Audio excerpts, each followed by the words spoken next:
ভুলে যাবেন না সিজিও কেন এসেছি। আর কতদিন সময় চাই? সুপ্রিম কোর্ট ডাইরেকশন দিচ্ছে যত তাড়াতাড়ি পারো এইরকম যা কালপিট আছে, যারা এই অন্যায়ের সঙ্গে জড়িত, তাদেরকে ধরো আর তাদেরকে সমস্ত সমাজের সামনে এক্সপোজ করে দাও।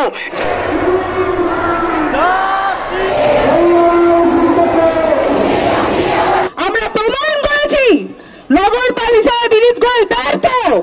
আমরা প্রমাণ করেছি কিভাবে কি নেকটার জন্য বলে ধামা চাপা দেওয়ার চেষ্টা করা হয়েছিল। আমরা প্রমাণ গঠন করছি। মনে রাখবেন, যাদের এরকম ছোট মানসিকতা আছে, কদিন আগে দেখেছিলেন রাত্রি সাথী বেরিয়েছে, মেয়েরা বাইরে কাজ করতে পারবে না রাত 8টার পর। আমরা বারবার গলা ফাটিয়ে বলেছি যে মেয়েরা, ছেলেরা সমাজে যে জায়গা রাখে, আমার মায়েরা, আমার বোনেরা তার থেকে 10 গুণ জায়গা রাখে। এই কথাটা কিন্তু তোমাদেরকে বুঝতে হবে। একজন পুরুষ মানুষ কাজ করে সংসারটাকে ম্যানেজ করার চেষ্টা করে, আমার মা আমার বোনেরা কাজ করে সংসার ম্যানেজ করে, সন্তান পালন করে, তার সঙ্গে সমাজ সংস্কার করে, স্বাধীনতার জন্য নিজেদের প্রাণ দেয়। মাতঙ্গিনী হাজরা, পিটিল বাবাদার, তাদেরকে তোমরা কি ভুলে গেছো? আবার মনে করো, আমি আবার স্মরণ করিয়ে দিচ্ছি, মেয়েদেরকে এরকম ভাবে যারা কোনো অ্যাঙ্গেল থেকে কোনোভাবে বাধার চেষ্টা করবে, তাদের বিরুদ্ধে আমাদের এই যুদ্ধ যেদিন থেকে শুরু হয়েছে, আমি বলতে চাই, আমাদের এই হার্টবিট যতদিন চলবে, আমাদের রক্ত প্রবাহ যতদিন চলবে, ওই অন্যায়ের বিরুদ্ধে আমরা গর্জে উঠবো। আজ এখান থেকে আমরা অঙ্গীকার করলাম। ভুলে যাবেন না সিজিও কেন এসেছি।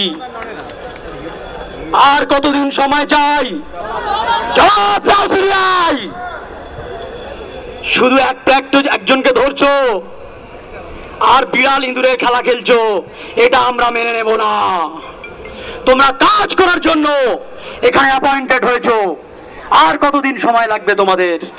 সুপ্রিম কোর্ট ডাইরেকশন দিচ্ছে যত তাড়াতাড়ি পারো এইরকম যা কালপিট আছে, যারা এই অন্যায়ের সঙ্গে জড়িত, তাদেরকে ধরো আর তাদেরকে সমস্ত সমাজের সামনে এক্সপোজ করে দাও, যাতে এই সমাজে ওরকম কুকর্ম করার জন্য কোন মানুষের 7 বার ভাবতে হয়। শুধু তাই নয়, এই কুকর্ম করার জন্য তার মনে এক ফোঁটা সাহস না আসতে পারে।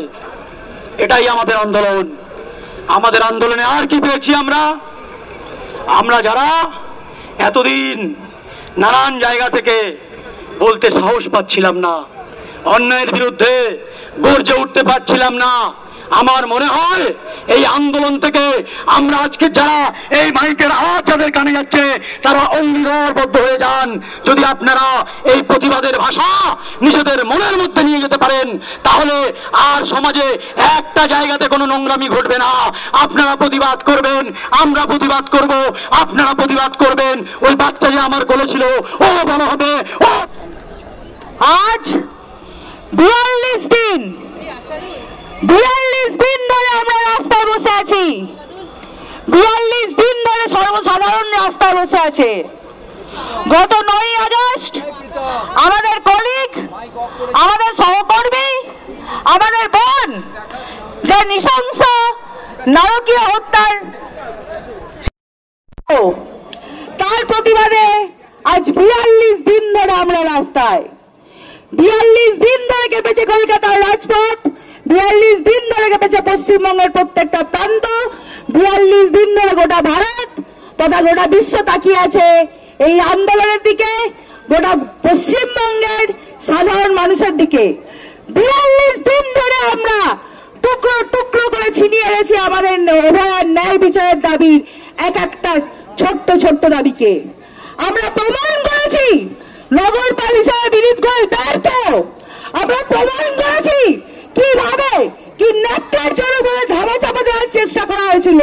আমরা প্রমাণ করেছি আমার বোনটাকে তিলে তিলে চক্রান্ত করে কিভাবে খুন করে দেওয়া হয়েছিল।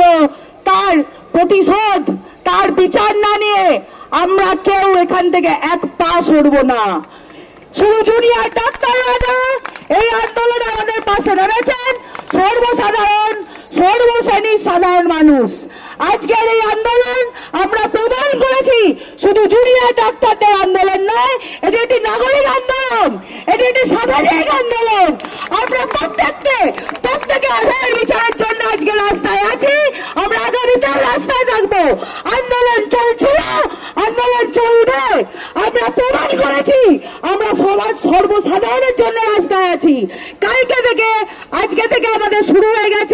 বন্যা কবলিত মানুষগুলির পাশে দাঁড়ানোর প্রচেষ্টা।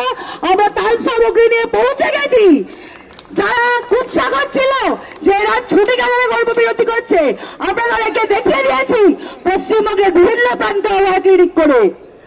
কালকে থেকে বন্যা কবলিত মানুষগুলির পাশে গিয়ে দাঁড়িয়ে আমরা দেখে নেব যে যারা আমাদের পাশে এতদিন ছিলেন, যে সমাজ আজকে গোটা অভয়ার ন্যায় বিচারের জন্য আমাদের পাশে দাঁড়িয়ে আছেন, যে সমাজ গত 42 দিন ধরে গলা কাঁপিয়েছেন, আমরাও একইভাবে সেই সমাজের কাছে দায়বদ্ধ। আমরা একইভাবে সেই সমাজের কাছে প্রতিজ্ঞাবদ্ধ, সেই প্রতিশ্রুতি নিয়ে আমরা বলছি অভয়ার ন্যায় বিচার না দেখে আমরা ছাড়ব না। আমরা জানিয়ে রাখছি, আমার বোনকে তিল তিল করে খুন করেছিল, তার প্রত্যেকটা রক্তবিন্দুর প্রতিশোধ না নিয়ে এই আন্দোলন কোথাও শেষ হচ্ছে না। আজকে আমার ন্যায় বিচার প্রশ্নটি শুধুমাত্র আমার বোন, শুধুমাত্র ডাক্তারের প্রশ্ন না, এর সঙ্গে জড়িয়েছে নারী সুরক্ষার প্রশ্ন। আমরা প্রমাণ করে নিয়েছি মেয়েরা রাত দখল করেছে, মেয়েরা রাতের পর রাস্তায় কাটিয়েছে। আমরা প্রমাণ করে দিয়েছি ফতোয়া জারি করে, নির্দেশিকা জারি করে আন্দোলন থামানো যাবে না। সে তুমি 144 ধারা জারি করতে পারো, সেটা তুমি সরকারি দপ্তরে নির্দেশিকা আনতে পারো। মেয়েরা ঘরে ফিরবে না, মেয়েরা রাতে কাজ করবে, সবাই রাতে কাজ করবে, সবাই সুরক্ষিত হলে এই সমাজে টিকে থাকবে। মনে রাখবেন, আজকে এই সিবিআই সামনে দাঁড়িয়ে আমরা প্রতিজ্ঞা করে যাচ্ছি, এই লড়াই, এই ন্যায় বিচারের লড়াইয়ের শেষ দিক না দেখে আমরা আন্দোলন ছাড়ছি না, আমরা রাস্তা ছাড়ছি না, প্রতিবাদ থামছে না।